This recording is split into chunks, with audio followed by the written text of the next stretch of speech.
Здравствуйте, дорогие друзья! Поговорим о Второй мировой войне, о бронетанковом вооружении сторон, в котором есть много любопытных моментов, о которых принято не упоминать, дабы не затмить красивую картинку наступающих немецких танковых армат, которые сметают все на своем пути. Это очень красивая картинка. Ее крутят все, кому не лень. Были ли в реальности немецкие танковые армады, сметающие все на своем пути? Были. На учениях. Когда нужно дать картинку для Deutsche Wochenschau. Чтобы успокоить население, которое беспокоилось о сохранности границ Рейха, о предстоящей войне, об угрозах существования Германии. Die Deutsche Wochenschau крутила хронику, на которой сотни легких танков Т-1, или Panzerkampfwagen-1, совершали одновременные маневры и услаждали сердце бюргера бронетанковой мощью Рейха. На самом деле бронетанковой мощи Рейха не существовало в природе. Существовали немецкие танковые дивизии. Это очень интересный и специфический инструмент, созданный гением Гудериана. Гудериан был гений, хотя, в общем-то, ничем не дающийся полковник кавалерии. Тем не менее, когда в Первую мировую войну англичане создали танки, а французы развили идею и построили огромное количество легких танков F-17, ключевой смысл их существования был сопровождение пехоты. То есть танки это были просто бронированные огневые точки, передвигающиеся вместе с наступающей пехотой, поддерживающие ее огнем и подавляющие огонь противника. То есть танк был оружием абсолютно тактическим. Ни о каких танковых дивизиях речи не шло, потому что это казался совершенно оксюморон. Это как кавалерийская армия, конная армия 1920 года. Когда французским стратегам сообщили, что русские большевики создали конные армии, они посмеялись, потому что в условиях западноевропейского театра военных действий кавалерийские части свое отжили. То есть там даже кавалерийских дивизий не было. Были только эскадроны в составе пехотных частей в качестве разведки. Все, кавалерия на западноевропейском театре закончилась в 2014 году. А действия конных армий советских, большевистских для немцев и французов это был сущий оксюморон. То же самое с танковыми дивизиями. То есть танки могли применяться в максимальном количестве батальонов. 50-60 штук. Все. Потому что поле боя не вмещало больше. На поле боя разворачивался танковый батальон, который поддерживал атаку пехотной дивизии. Это считалось оптимально, нормально и, по большому счету, идеально. Дальше никто из французских или британских экспертов не пошел. То есть танк – это подвижная огневая точка для сопровождения пехоты. Именно в этом тренде и развивалось танкостроение Великобритании и особенно Франции. Французы не заморачивались какими-то до работ генерала де Голля, полковника де Голля. То есть французские танки предназначались для узкой специальной задачи, для прорыва тактической обороны противника. Больше ни для чего. Масса танков разворачивается в цепь, за ней цепи пехоты, все они дружно атакуют, прорывают укрепление противника, вуаля, мы победили. Sehr gut. Немцы в Первую мировую войну танков не имели. То есть да, у них там было какое-то небольшое количество экспериментальных моделей, но это буквально исчисляемые десяткам другим единиц. Немцы пошли по другому пути. Немцы создали штурмовые группы и прорывали оборону противника без танков и прочих средств усиления. Просто умело маневрируя артиллерийским огнем и действиями штурмовых отрядов. И исходя из этого, полковник Гудериан создал теорию танковых дивизий. То есть структур, решающих не тактические, а оперативные задачи. То есть танковая дивизия не прорывает фронт в цепях пехоты и танков. Танковая дивизия прорывает фронт на маленьком узком участке в 2, 3, 5 километров. Причем для этого у нее есть своя буксируемая на механической тяге артиллерия, своя перевозимая на грузовиках пехота, свои пулеметы, перевозимые тоже на грузовиках. То есть вся танковая дивизия находится на колесах или на гусеницах. То есть скорость передвижения всех подразделений танковой дивизии однородна. Вся танковая дивизия движется со скоростью 30 км в час. Это очень важный момент, потому что в то время пехота передвигалась со скоростью 5 км в час. Это было нормально, кавалерия 10. Никого это не изумляло. То есть передвигающиеся на тракторах тяжелые пушки двигались со скоростью пехоты, это всех устраивало. Гудериана это не устраивало. Он очень долго пробивал эту идею о том, что танки – это не тактический род оружия, танки – это элемент оперативного искусства, что танки не должны быть в составе батальонов, танки должны быть в составе дивизий. Не нужно, чтобы дивизия состояла только из танков, наоборот. Танков в дивизии должно быть меньшинство. Основная масса оружия в танковой дивизии – это моторизованная пехота, моторизованная артиллерия. То есть танковая дивизия прорывает линию фронта. Это не очень сложно. И затем входит в прорыв всеми своими силами. Моторизованной пехотой, моторизованной артиллерией, саперами на грузовиках. И устремляется вглубь обороны противника. Режет коммуникации, уничтожает колонны снабжения, сжигает склады, расстреливает штабы, захватывает посты, наносит поражение противнику без верденской мясорубки. Ведь в 18 году под Аррасом немцы прорвали фронт. Проблема была в том, что они не смогли нарастить усилия уже за линией фронта. По причине отсутствия специальных подразделений для этого, по причине отсутствия моторизованных или танковых дивизий. Ведь в моторизованных дивизиях Германии танков вообще не было изначально. Смысл был в том, что моторизованная дивизия вслед за танковой дивизией входит в прорыв и дальше уже действует там, где танки в принципе уже не нужны. То есть для того, чтобы расстрелять колонну снабжения врага, танк не нужен. Достаточно десятка процентных пушек или 1,5 сотен пулеметов. Все, дело сделано. Для того, чтобы захватить штаб врага, танки не нужны. Достаточно батальона пехоты на грузовиках. Весь смысл в этом и был немецкой танковой мысли. Танковая дивизия – инструмент оперативного воздействия на врага. У французов танков было больше. Я сейчас чуть позже вам доложу цифры, но смысл именно в этом. Смысл в том, что как в авиации, так и в танковых войсках немцы революционизировали военное дело. Немцы изменили весь смысл войны. Танковая дивизия и танковый корпус, а затем танковая группа – это инструмент решения стратегических задач. То есть, по большому счету, не очень большими силами численно. То есть, танковая группа – это в общей сложности чуть больше 500 танков и, скажем так, около 20 тысяч солдат. То есть это, по большому счету, не очень большое количество народу, но эта небольшая сила решала стратегические задачи, потому что они входили в прорыв, они окружали врага, и все, война заканчивалась. Малой крови на чужой земле. Французы до этого, то есть у них были тоже военные теоретики, тот же Деголь, который бомбардировал военное ведомство призывами создать танковые дивизии, танковые корпуса, но проблема в том, что просто свести 10 танковых батальонов в дивизию вопроса не решало. От механического слияния 60 танков в 300 танковая дивизия не становилась оперативным инструментом. Просто был очень большой танковый батальон. Поэтому то, что у французов были танковые дивизии, которые они ввели в Бельгию, вовсе не означало, что это были настоящие танковые дивизии, которые для прорыва обороны противника и действия за линией фронта. Нет. Это были просто очень большие танковые батальоны. И используются они именно так. То есть в качестве усиления наступающей пехоты, и не более того.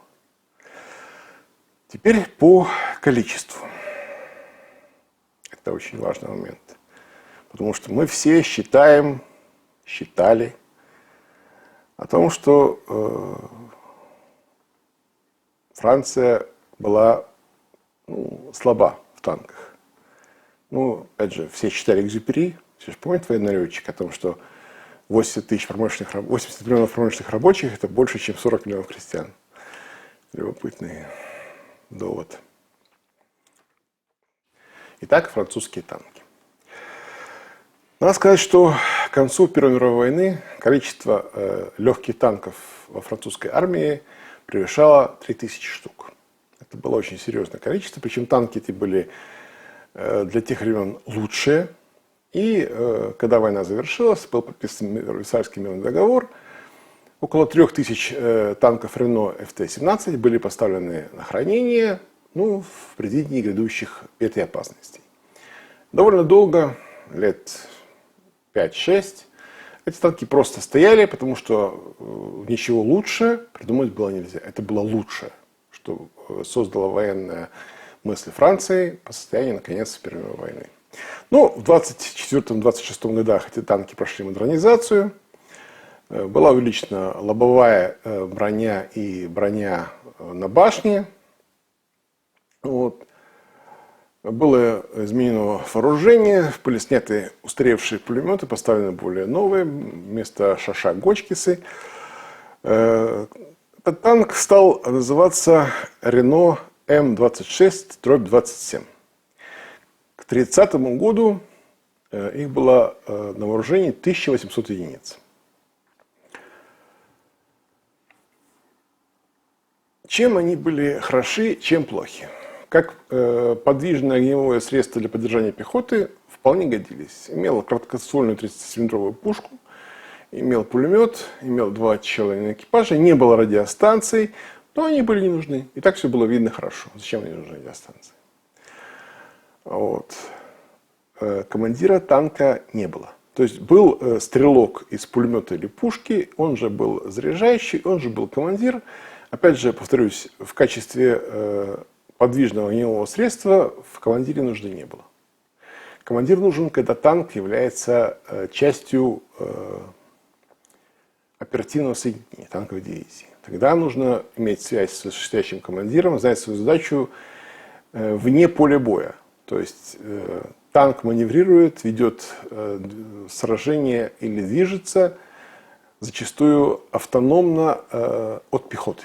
Поэтому необходимо держать связь с танковыми командирами, ориентироваться в обстановке, получать боевые задачи, все это по радио. Это немцы прекрасно понимали, у них все танки, кроме самых первых серий, были радиофицированы. Это ладно, дело такое.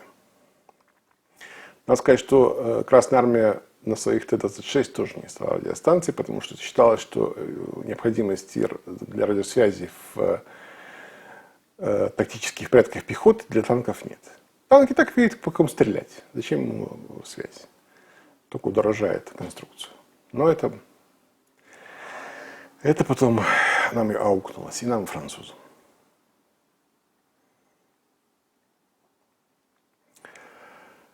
Французы в рамках своей концепции бронетанковой войны новый виток гонки вооружений танковой начали не с того, чтобы поменять взгляд на применение танков, а с того, чтобы создать танки более приспособленные для условий современного боя, более эффективные как огневые точки для поддержания пехоты, более устойчивые от огня противника.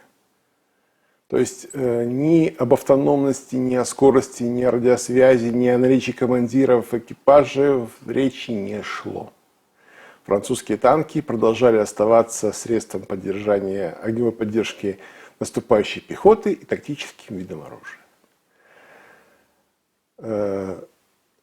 Французы создали несколько моделей очень хороших танков, но, опять же, повторюсь, в рамках своей концепции. То есть у них был тяжелый танк Шар Б1, Шар Б1 БИС, очень мощная машина с 75-мм пушкой в лобовой броне, с 47-мм противотанковой пушкой в башне. То есть 2 орудия на танк. Танк был очень тяжелый, хорошо бронированный. ни одна из немецких противотанковых пушек с ним не справлялась. Это был примерно как русский КВ по эффективности. Но он имел малую скорость хода и, по большому счету, был просто очень хорошей бронированной крепостью для поддержания пехоты. Не более того. Французы начали в 1932 году строить просто массовыми сериями новые легкие танки. Вот те же Рено 35, Гочкис 35, Рено 40, ФСМ. Начали строить средние танки СУМУАЗ-35, Рено Д1, Д2. На 1 марта 1939 года французская армия имела на вооружении 2418 танков новых типов, не считая 2000 танков Рено ФТ-17 и их модификаций. В числе которых 223 тяжелых танка Шах-Б1. 223 тяжелых танка. Подчеркиваю, у Германии в это время нет ни одного тяжелого танка. Ни одного. Французов 223. Ну, это ладно. —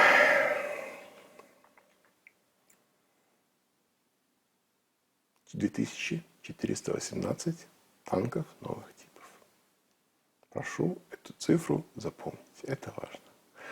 Потому что немцы пошли совершенно по другому пути. Они считали, что танк должен быть частью оперативного соединения, танковой дивизии. И создавали танки именно с этой точки зрения. Их машины не отличались мощной броней или чудовищным вооружением. Кстати сказать, что основной танк Panzerkampfwagen-2 имел 20-мм пушку и пулемет. По большому счету, это был тяжелый пулемет и легкий пулемет. Вот. Танк Panzerkampfwagen-3 имел на вооружении 37-мм пушку. И только 75 машин, выпущенных в конце 1938-го, начале 1939 года, так называемых Т-4, которые потом прошли всю войну, имели 75-мм орудие, короткое 75-мм орудие, называемое немцами «окурок». То есть основная масса немецкого танкового парка составляет танки с заведомо слабым вооружением. Но у них было то, чего не было у французских танков. У них была хорошая дальность действия, у них была хорошая связь. То есть немецкие танки сами по себе не были венцом творения. Но как техника для специальных задач, для действий в составе танковой дивизии и как оперативный инструмент, они были идеально приготовлены, приспособлены. Они могли действовать на путях снабжения противника. Ведь для того, чтобы расстрелять колонну снабжения, не нужна мощная пушка. Абсолютно. Для того, чтобы расстрелять грузовики снабжения, достаточно 37-метровой пушечки и пулемета. Это дает достаточную мощь огня для уничтожения колонн врага. Для того, чтобы захватить мост, аэродром, склад, не нужна 150-метровая пушка. Совершенно. Достаточно 20-метровой пушки на Т-2. Достаточно. Зато можно дать много патронов и действовать автономно. И немцы, имея, сейчас скажу цифру, на 1 марта 1939 года немцы имеют в строю 2390 легких танков. И всего 80 машин, имеющих 37 и 27-мм пушки. Вот так. Легкие танки. Основа немецкого танкового парка – это легкие танки Т-1, Т-2 и всего 80 машин Т-3 и Т-4. 80. У французов только тяжелых танков 223. Тяжелых. Но это не все. Потому что кроме французских были еще британские танки. И были еще польские танки. Вот не надо смеяться над последней фразой. В Польше тоже были танки. Да, у них была модификация Виккерса 6-тонного, то, что у нас называлось Т-26, у поляков назывался, сейчас посмотрю, немножко назывался. Вот. Польская модификация Виккерса 6-тонного, их было 150 штук, плюс 700 танкеток, бывших Карден-Ллойдов, ТКС-1, ТКС-2. То есть у поляков тоже были бронетанковые силы. Да, конечно, Виккерс 6-тонный уже к тому времени устарел, но у него была 30-метровая пушка, как у немецкого Т-3. То есть, да, это был танк поддержки пехоты, вполне себе современный для начала 30-х годов, вполне себе годный и исполняющий свои функции. Другое дело, что просто их было мало, и как-то не проявили они себя, но они были. Они были. У поляков они были потом захвачены и использованы немцами в качестве бронедрезин и вспомогательной техники для борьбы с партизанами. Но это уже другая история. Так что бронетанковое вооружение союзников превосходило немцев, но чисто теоретически. То есть у французских танков была толще броня, сильнее пушки. Но у французов не было дальности хода, у французов не было командира танка, и у французов не было радиосвязи. То есть этим французские бронетанковые силы обрекались на тактическое применение априори изначально. Немцы пошли по другому пути. Как выяснилось, именно этот путь являлся правильным, мейнстримным. Немцы сделали танковые дивизии. Танковые дивизии решили судьбу Франции в 1940 году. По танкам пока все.